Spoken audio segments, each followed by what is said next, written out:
One important component of a Sherlock analysis is the lifecycle. The lifecycle defines all of the loads that the board will endure throughout the various phases of its life. The lifecycle settings can be found under the project under this Lifecycle tab. I can right-click on this Lifecycle tab here, go to Edit Properties, and in here I can name my lifecycle, define and write its description or add any notes, as well as define the reliability metric and the service life for my board. For reliability metric, I can define that as a probability of failure, a reliability percentage, MTBF, or FIT. For service life, I can define how long I want my board to last and what goals it needs to meet. If I expand this tab here, you'll see that my life cycle is made up of 4 phases. This is a generic life cycle that I've created. It has a shipping phase, and if I expand that, you'll see that during the shipping phase, we have some random vibration in X, Y, and Z, as well as a shipping temperature cycle. If I double click on the random vibration life cycle here, you can see it opens up here for us.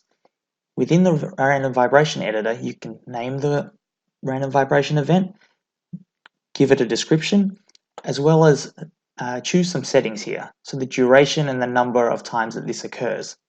We can also choose the load settings as well for this random vibration. And lastly, the profile and loading direction of this vibration. I've got it here in the X direction. I can also edit this profile that's here. I can do that through the input of information as a table here, or I can actually click and drag the points on my screen here to edit this profile. If I click apply and save, it'll update this event for me. I can also load in a profile from external data as either a .dat or a .csv. So if I already have a shipping profile, I can read that in directly into Sherlock.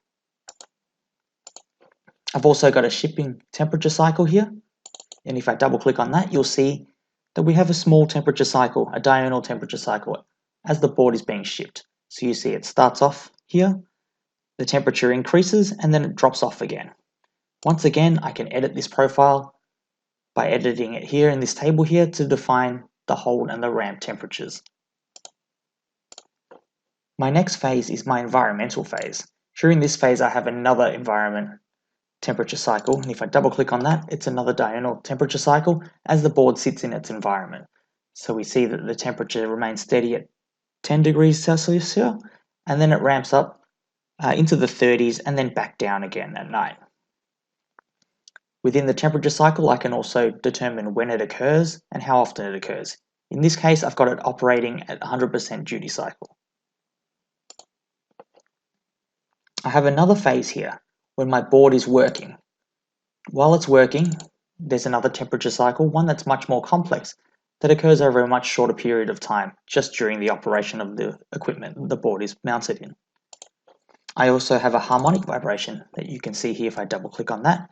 And once again, we can set the load and the vibration settings here, as well as editing the profile, either through the table or by clicking and dragging on the graph, if we want to do that. We also have the option to load in a profile if I already have a harmonic vibration profile, once again as a .data file or .csv. Lastly, I have a maintenance phase here, where parts within the component are being changed, and during that time, the board may experience some shock events. So I have a shock event here that I've defined. If I double click on that, you can see the time and the load of the shock. The time is a very short period of time, it's a transient load. We also have the loading settings as well as the event setting, how often it occurs. And once again, I can load my profile in externally from a .dat or a .csv, or I can create it directly in Sherlock and edit it here, where I can define how this load looks by inputting values into this table on the left here. If you're unsure as to how to create your own life cycle, we actually have a very good webinar on our website. So if you go to your web browser and go to dfrsolutions.com, in this top search bar, you can type in Lifecycle. And there's a webinar called Defining Sherlock Lifecycle Environment. If you click on that, there is a full 45-minute webinar that goes through how to complete and generate your own life cycle.